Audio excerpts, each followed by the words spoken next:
Hello friends, राणी kitchen डिशमध्ये तुम्हा सर्वांचे खूप खूप स्वागत आहे. तर आज आपण खूप खास अशा रेसिपी बनवलेल्या आहेत. 3 डिशेस सकाळच्या नाश्त्यामध्ये 3 डिशेस आपण बनवलेले आहे एकाच वेळी. तर पाहूया आपण काय काय बनवलेलं आहे. त्यासाठी हा व्हिडिओ तुम्ही शेवटपर्यंत पहा. चॅनलला नवीन असाल प्लीज सबस्क्राईब करा, कारण आपले नवीनच चॅनल आहे आणि तुम्ही जर मला सपोर्ट केला तर मला छान अशी उत्सुकता येईल छान छान रेसिपी बनवण्यासाठी. तर नक्कीच मला सपोर्ट करा आणि सबस्क्राईब करा. तर इथे मी फर्स्ट बनवलं वरणफळ. ह्याला कोणी कोणी चकोल्यासुद्धा बोलतात. तर मी एक वाटी गव्हाचं पीठ घेतलं, अर्धी वाटी रवा घेतला, छान असं मळलं. त्याच्यामध्ये ओवा वगैरे घालून जिरे वगैरे घालून छान असं मळून घेतलं, मीठ घालून. आणि छान अशा चकोल्या म्हणजेच हे जे फुलं दिसतात ते मी छान असं बनवून ते वाफलून घेतले. त्यानंतर वरण बनवलं आणि वरणाला फोडणी दिली. फोडणी दिल्यानंतर वरण उकळल्यानंतर मी हे वरणफळं त्याच्यामध्ये एक एक असं सोडलं आणि छान असं हा नाश्ता हेल्दी पौष्टिक आपला सकाळचा तयार झाला आणि खायला तर अप्रतिम असा लागतो. थोडी तुपाची धार वरून ह्याच्यावरती सोडून द्यायची. तुम्हाला लोणचं हवं असेल तर थोडंसं लोणचं तोंडी लावायला घ्यायचं. पण एक नंबर असं आपला सकाळचा पोटभरीचा नाश्ता आपल्या इथे तयार होतो. तर त्यानंतर मी बनवलं राजस्थानी दालबाटी. राजस्थानी दालबाटी बनवायला सुद्धा एक वाटी मी गव्हाचं पीठ घेतलं, अर्धी वाटी रवा घेतला, जिरी ओवा टाकला, मीठ टाकलं, हळद टाकली, हिंग टाकला आणि छान असं एक चमच तूप घातलं आणि छान असा घट्ट गोळा मळून घेतला आणि वाफलून घेतला. त्यानंतर बघा वाफवल्यानंतर मी हे छान असं सुरीच्या साहाय्याने अशा काफी केल्या. त्यानंतर छान असं मी तळून घेतलं. तळून घेतल्यानंतर पहा किती त्याला लेयर्स आलेत. तर छान अशा लेयर्स सुटल्या. त्यानंतर त्याच्यावरती तूप घालायचं आहे, 1-2 चमच असं तूप घालायचं आणि त्यानंतर आपण डाळ तुम्हाला जेवढी हवी, आता डाळ माझी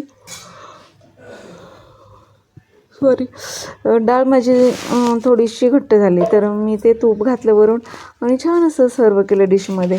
तर हा आपला दुसरा पोटभरीचा नाश्ता इथे छान असं तयार झाला.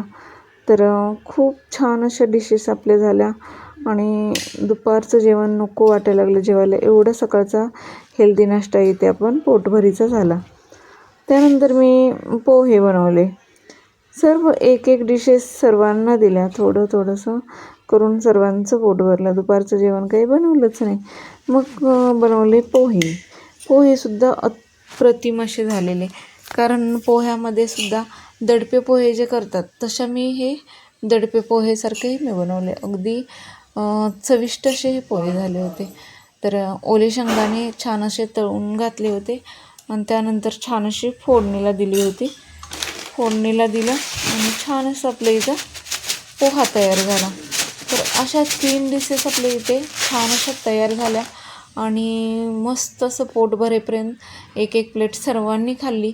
तर कशा वाटल्या तुम्हाला डिशेस नक्कीच कमेंट्समध्ये सांगा. आज राणी किचन डिशमध्ये तर नक्कीच लाईक काय काय मेनू आहेत तर सांगा. शुभम, आज 3 प्रकारचे मेनू बनवलेले आहेत. तर टेस्ट ही करायची आणि काय काय मेनू आहेत ते सांगायचे. काय काय बनवलेलं आहे सांगा. हे तर पोहे दिसतात आहे. पोहे दिसत आहेत का? बर, अजून हे काय? हे कसला पदार्थ आहे? हा पदार्थ आहे वरणफळं. म्हणजे पावसाळ्यात खास बनवतात हे वरणफळं. प्रत्येकजण वेगवेगळ्या पद्धतीचं बनवतं. तर हे वरणफळं बनवलेले आहेत. आणि हा पदार्थ आहे राजस्थानी दालबाटी.